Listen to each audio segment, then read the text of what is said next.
Aujourd'hui, nous allons parler de la foi pendant ce quart d'heure familial.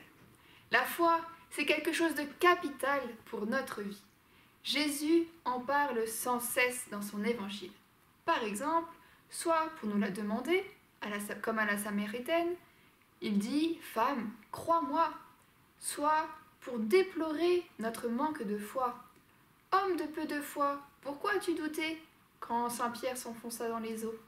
Soit pour louer la grande foi de certains, comme celle du centurion, chez personne en Israël, je n'ai trouvé une si grande foi.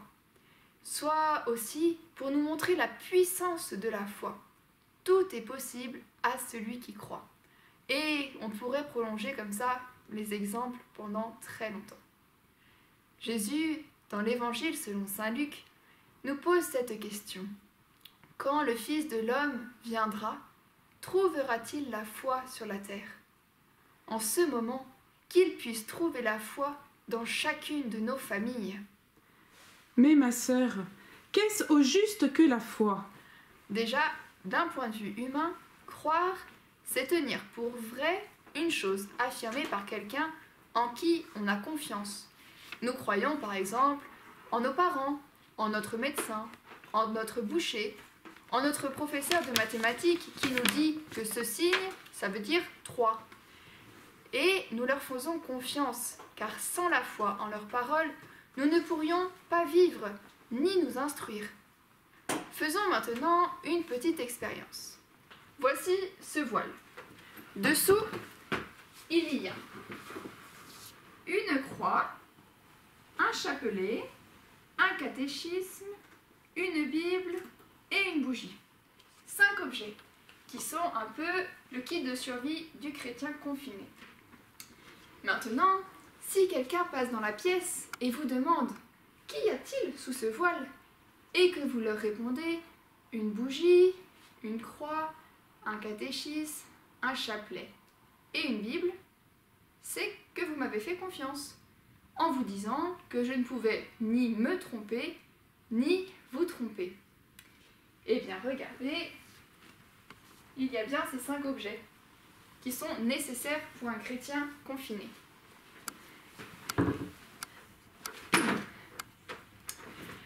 Parfois, malheureusement, nous pouvons être déçus par les humains qui nous ont menti ou qui se sont trompés eux-mêmes.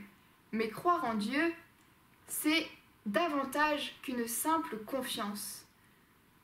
Dieu a parlé aux hommes, et cela nous l'avons vu au dernier quart d'heure en famille, jeudi dernier. Eh bien, retenez bien, la réponse adéquate de l'homme à Dieu qui se révèle, c'est la foi. Croire en Dieu, c'est être certain que ce qu'il nous dit est vrai, car il ne peut ni se tromper, ni nous tromper. Et est-ce que la foi, on l'a une fois pour toutes? Cette foi, c'est une grâce. Elle a été déposée en nous comme une petite graine au jour de notre baptême. Et elle ne demande qu'à grandir, à s'épanouir comme une belle plante, à condition de la nourrir pendant toute notre vie, par l'étude, la prière et les sacrements, mais également en la partageant, parce que c'est quelque chose d'extraordinaire la foi. Plus on la partage et plus on l'a. Jean-Paul II nous dit que la mission est la mesure de notre foi. Alors, si vous voulez savoir où vous en êtes et où nous en sommes dans notre foi, eh bien regardons si nous en parlons souvent. Croire, c'est donc faire confiance à Dieu, ma sœur. Eh oui, mais pas que cela. Dans l'acte de foi, nous disons « Je crois fermement toutes les vérités que vous nous avez révélées et que vous nous enseignez par votre Église, parce que vous ne pouvez ni vous tromper, ni nous tromper. » Nous mettons donc notre foi en Dieu, qui est digne de confiance, mais il ne faut pas négliger l'énoncé de la foi, c'est-à-dire qu'il nous faut connaître ce que Dieu nous dit, ce qu'il nous révèle sur lui-même et ce qu'il nous révèle pour notre salut. Et comment connaître alors toutes ces vérités que Dieu nous révèle? Grâce à l'Église. L'Église a reçu de Jésus la mission de nous transmettre la foi. Et pour cela, elle nous a donné le catéchisme, dont le CEC qui se trouve sur ce meuble. Le catéchisme de l'Église catholique, qui est une référence. Ce catéchisme est divisé en 4 piliers, 4 parties, qui sont nécessaires de connaître et de mettre en application pour avoir une foi solide. Dans les 2 premières parties, c'est Dieu qui vient à nous. Le credo résume ce qu'il nous a révélé et les sacrements par lesquels il agit en nous. Dans la troisième et dans la quatrième partie, c'est Dieu, l'homme qui répond à Dieu. Il répond à Dieu par les 10 commandements, et par la prière. Et le Notre Père est la plus fondamentale des prières. Ces 4 piliers sont donc la base de notre foi. Vous pouvez faire un petit exercice en famille pour vérifier que vous avez bien retenu quels sont ces 4 piliers et connaissez-vous sur le bout des doigts les 7 sacrements et les 10 commandements? Alors, nous avons vu que le credo était le résumé de notre foi. Regardons d'un peu plus près. Déjà, le mot credo, il vient du latin, qui veut dire « je crois ». Quand on récite le credo, nous proclamons notre foi. Saint Ambroise dit que le credo est le trésor de notre âme.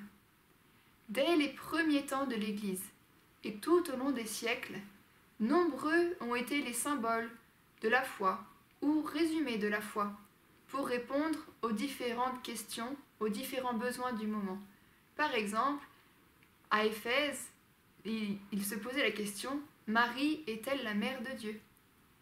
Aucun de ces résumés ou de ces symboles n'est dépassé ou inutile, car ils nous aident à approfondir aujourd'hui la foi de toujours.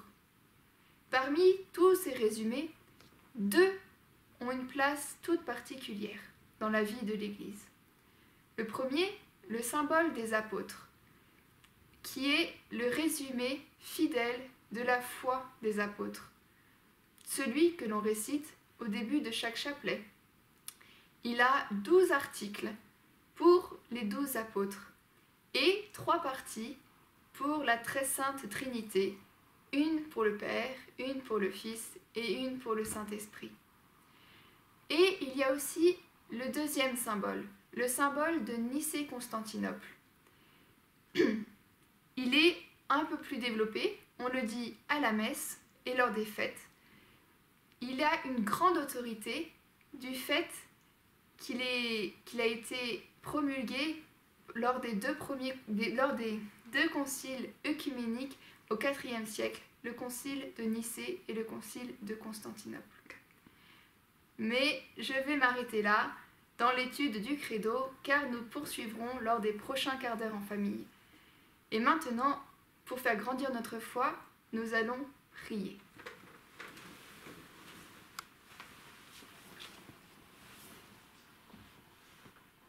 Au nom du Père, et du Fils, et du Saint-Esprit. Amen. En union avec toute l'Église, particulièrement avec les catéchumènes qui auraient dû être baptisés à Pâques, et aussi en priant tout particulièrement pour une personne qui n'a pas la foi, nous proclamons le symbole des apôtres.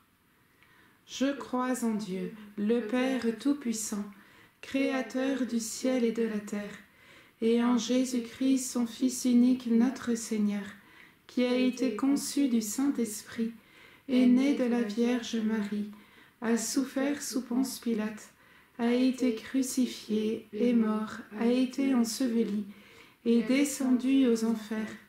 Le 3e jour est ressuscité des morts, est monté aux cieux, est assis à la droite de Dieu le Père Tout-Puissant, d'où il viendra juger les vivants et les morts.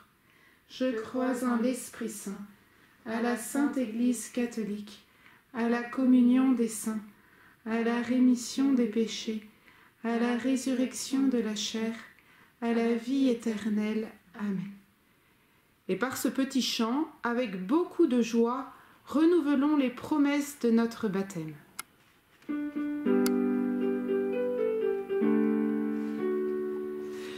J'engagerai ma promesse au baptême, mais pour moi d'autres firent serment.